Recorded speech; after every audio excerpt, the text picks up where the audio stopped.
So let's talk a little bit about legal immigration, because that's also important. Um, are you in favor of legal immigration? Very much so. I wouldn't be sitting here if there weren't legal immigration that allowed my grandfather to come in 1907. Likewise. So, could you explain to the viewers why legal immigration is good? Well, the reality is that America has always been a nation of immigrants. We talk proudly about that, and it is part of our culture. But in addition to that, just an economic reason why we needed to maintain our vitality, we need immigrant labor to keep our economy growing, not just to sustain it at the current level, but to grow it. And it's been that kind of refresher, yes, for our workforce, but also for entrepreneurship, for this wonderful melting pot that is the American culture and American experiment. So we need immigration, and I think most people, not all, never all of anything, but most people understand that and welcome it. The challenge is how do we allow legal immigration in an orderly, expedient process? How can we do it quick enough, painlessly enough, that we as a nation are sure that we're allowing the right people and safe people in, and not inviting a bigger problem. So that's what we need to identify, right? We need to make sure that the immigrant is a person that's not a criminal, doesn't have a communicative disease, is somebody that will contribute to our society, and not a threat to our society. So that would be the essential principle that we want to use, right? I think that's key, and I think that's what this panel that I moderated, had the privilege of moderating today, that's what they all emphasized, is that nobody's anti-immigrant. Everybody recognizes that we should, and it's part of who America is to invite immigrants in. It's what that Statue of Liberty in the harbor commemorates. You mentioned that my grandfather came in, and my grandmother from my father's side, because from my mother's side they've been here forever. But from my father's side, they came in and they registered in Ellis Island. They checked them to see. Is that like your grandfather? Same story. I've got a copy of his certificate from Ellis Island. Yeah. So they check them to see if they have a communicated disease, and they see if they have a criminal record or anything. And if not, then they let them in. Isn't that a good policy? Why can't we go back to that policy?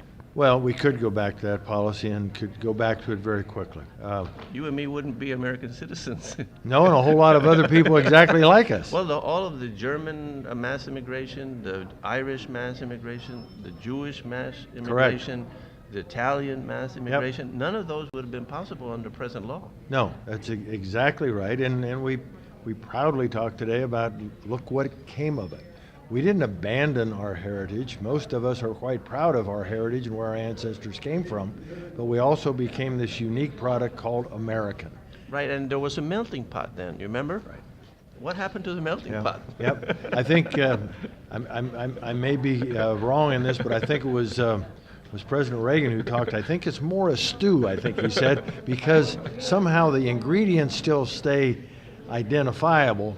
But in the process of assimilating, we all become this unique blend that becomes that American stew.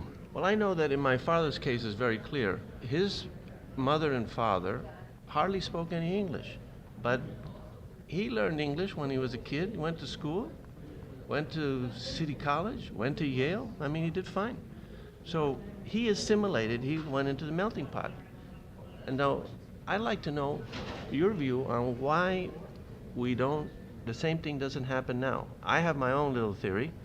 I think this whole business about identity politics and people just gravitating towards pressure groups to get benefits from the government as voting blocks, identified either racially or nationally or religiously, I think that is at the heart of the problem of why we don't have the melting pot. One of my panelists was Mike Gonzalez from Heritage Foundation. He came here from Cuba when he was 12 years old, and he spoke directly to that.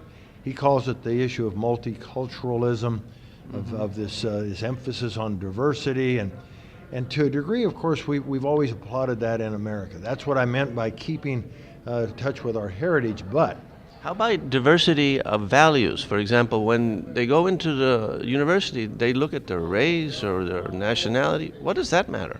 Why can't they think, well, we would like to have a variety of ideas here, like put in some conservatives? I hear there's very few conservative professors in the universities these days. But yet we're never asked to check that box. We check male, we female, our age, our ethnicity, our race, religious, excuse me, religious background, all of the above. But the values. But they the leave out. values, yeah, that's right.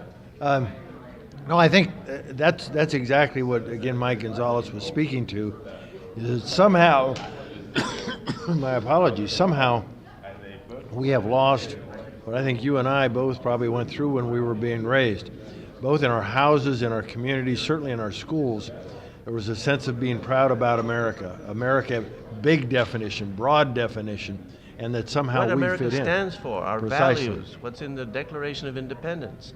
To secure these rights, governments are instituted. That's why we want a government. Precisely. So that we can have a limited government that protects everybody's rights, and people can pursue, as Jefferson said, their own happiness without violating other people's rights.